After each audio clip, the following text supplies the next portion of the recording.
Welcome back, Legion. I want to talk to you guys about how to reduce your risk of injury after lockdown. We all can't wait to get back to our sport that we love so much. However, I can see that all athletes around the world are going to be at an increased risk of injury.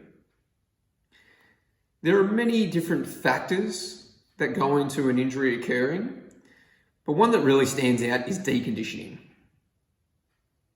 Simply put, if you are not prepared for the demands of your sport, i.e. running, jumping, sprinting, cutting, even tackling and contact, then you are going to be at risk of injury.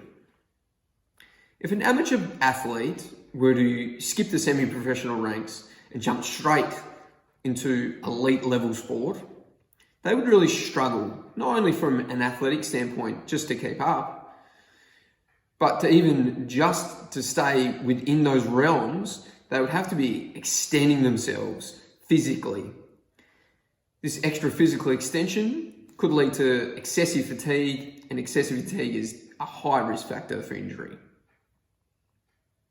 This is an extreme case, but it is fairly relative to you and your teammates, as this could be the same position that you're putting yourselves under if you decide not to continue training during this time. If you are not prepared to play your sport through lack of training, then you are rolling the dice. You're either going to underperform or get seriously injured. Fortunately, there are strategies you can put in place to reduce your risk of injury. Start training now. If you are currently training in one way or another, then you need to start straight away.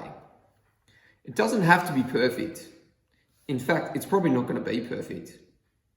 What you need to do is try your best to make training as close a reflection of your sport as you possibly can. Trying to include as many sport-specific activities as possible. You want to consider lockdown as another pre-season period. So the training should be very similar to what you would do during a pre-season block. So this is now an opportunity to work on your skills and refine your skills, improve your fitness and bulletproof your body. The good thing is you don't really need a lot of equipment to be able to do this. If your sport requires you to run, jump, throw, sprint, a lot of this can be completed at a local park, which is still open at the moment. If worse comes to worse, you can actually do a lot of these things still in your backyard if it's big enough. Work with what you've got and just refine down to what you can do. Something is always better than nothing. Keep it simple. Athletes need to prioritize skills as much as possible. If you have a lockdown partner or someone that you can go to the park with or train with someone, then I highly suggest that you do this. This is going to allow you to be a lot more specific with your skills training, and you can even work on some tactical and gameplay work. It's obviously going to be a little bit challenging in regards to get exactly what you would normally get at a training session, although you have to try and mimic what your sports team training would look like as much as possible. If you don't have a training partner, then maybe think about getting a little creative. Skills are skills. Now, if you need a training partner, think about ways that you can implement some skills training by yourself. And this might even be looking at things outside of the box, such as other hand-eye coordination skills. There's a famous story about Donald Bradman and how he used to hit a golf ball against the wall to hone in his eye. And there's now different products that you can purchase that work the same. A skinny bat for cricketers, the eye-in bat, and then tying a golf ball or a tennis ball to a piece of string and working on your swing and your stroke. This could actually still be quite effective for many other athletes. It's all hand-eye coordination. I believe Ash Barty actually did something very similar, but with tennis. You've just got to find a way, and there's other skills that you can potentially learn, such as juggling, balancing, and other skills that may transfer to your sport in the long run. It's not perfect, but it's something. The next thing on the priority list should be sport-specific conditioning. So if your sport requires a lot of intermittent bouts of running or exertion, then your conditioning should reflect this. And this can be done through interval training. Now, if the modality, which is basically the type of exercise, can't be performed, i.e. if you're a swimmer and you don't have access to a pool, then keeping the other variables as close to your sport as possible is critical. It may just mean that you have to do it on a different piece of equipment or in a different form. Yes, it's not ideal to be running as a swimmer and the transfer won't be that great. But if you do have access to things like potentially a rower or even boxing and skipping, and if you can mimic or replicate the time intervals or the level of intensity that your heart and lungs, your aerobic system, that have to go under X amount of stress, if you can replicate this, then you can still get some kind of training adaptation. It's not perfect, but it is something. One final key component to your training during this time is working on bulletproofing your body. And this can be done through strength training. Now, at the moment, we don't really have access to machines and barbells and dumbbells, but it doesn't mean we can't still get a really good workout with our body weight. Things that are really important to incorporate for most athletes in regards to bulletproofing your body is looking at the different areas of your body that are susceptible to injury, and even the areas of your body that, if increased with strength and movement capacity, they improve your overall sporting athleticism.